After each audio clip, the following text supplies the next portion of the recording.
Le XXIe siècle, chers amis, nous sommes ce soir le dimanche 21 décembre, il est 0h15, sera un siècle technologique, hyper technologique. C'est-à-dire que tout dépendra de la technologie, y compris l'éthique, y compris la linguistique, et bien d'autres choses encore. Cela signifie, dans le cas des femmes notamment,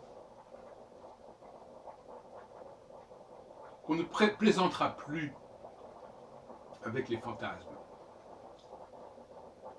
Ce qu'on attend des femmes, c'est qu'elles connaissent leur place et qu'elles sachent où elles sont. Il ne s'agit pas de les minimiser ou de les humilier. Il s'agit simplement de tenir un discours de vérité sur le plan technique. C'est comme si je disais qu'un aspirateur n'a pas besoin d'être branché, je ne sais pas quoi. Il y a des choses que les gens comprennent parfaitement dans le domaine technique et qu'ils ne sont pas disposés à comprendre dans le domaine humain, comme si, dans le domaine humain, nous maîtrisions mieux les choses que dans le domaine technique. C'est complètement faux. Nous avons une bien meilleure maîtrise technique, pour les objets que nous avons produits nous-mêmes, bien sûr, que dans le domaine de l'humain, qui nous échappe très largement. Parce que le domaine de l'humain est également de l'ordre de la technique, c'est une technique supérieure, une technique qui nous dépasse. J'en ai déjà parlé à plusieurs reprises. L'humanité est une construction biotechnologique extrêmement avancée et que notre humanité actuelle, notre société actuelle est absolument incapable de maîtriser. Elle n'en a pas l'ingénierie. Entendons par là que ce qu'on attend désormais des femmes, c'est qu'elles reconnaissent qu'elles ont besoin de s'alimenter. Je crois que c'est le mot qui convient, qu'on parle d'alimentation pour un appareil. Elles ont besoin de s'alimenter auprès des hommes. C'est peut-être paradoxal parce que on appelle justement une prise mâle la prise qui rentre et la prise femelle la prise qui est ancrée dans le mur. Mais en réalité, même si c'est valable sur le plan du dessin, si on peut dire, en réalité, la prise qui est dans le mur, c'est celle de l'alimentation. Donc il y a une espèce de paradoxe. C'est déjà une mauvaise représentation. Donc la prise des femmes se branche. Donc c'est pour ça que la prise qu'on appelle mâle serait en fait la prise femelle. La prise femelle se branche sur la prise mâle. Et toute femme du XXIe siècle, disons dans la prochaine décennie, les années 2020 et plus, sera priée de reconnaître qu'elle s'alimente auprès d'hommes, auprès d'un nombre d'ailleurs limité d'hommes en fait. Et qu'une fois qu'elle est alimentée, eh bien, il y a une énergie dont elle dispose. Cela dit, dont elle dispose, elle n'est pas la seule à en disposer. Il y a des milliers de femmes qui sont alimentées à la même prise masculine.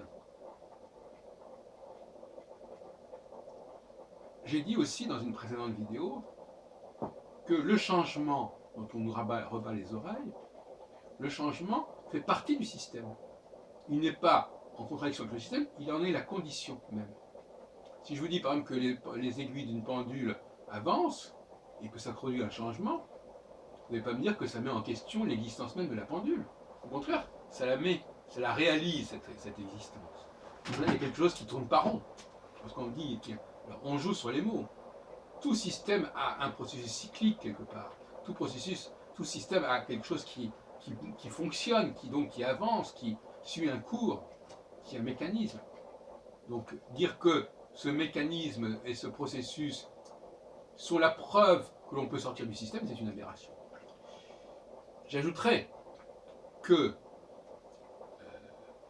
il est absolument nécessaire que ce système se transforme et se meuve régulièrement Car autrement, il est bloqué, le système.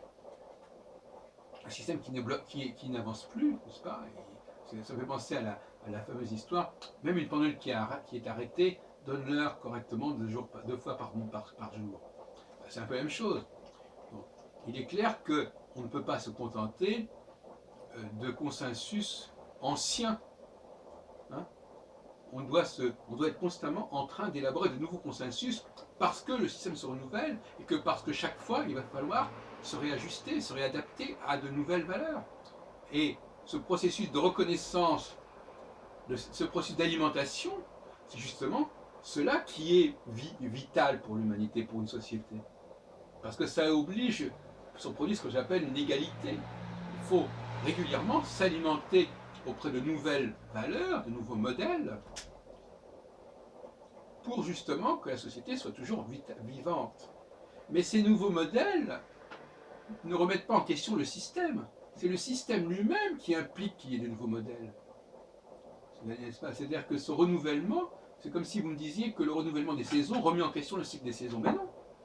De même que l'avancée des sciences ne remet pas en question le processus des sciences. Il y a là une approche complètement perverse qui est assez inquiétante, à vrai dire. Donc, il en est de même sur le plan linguistique.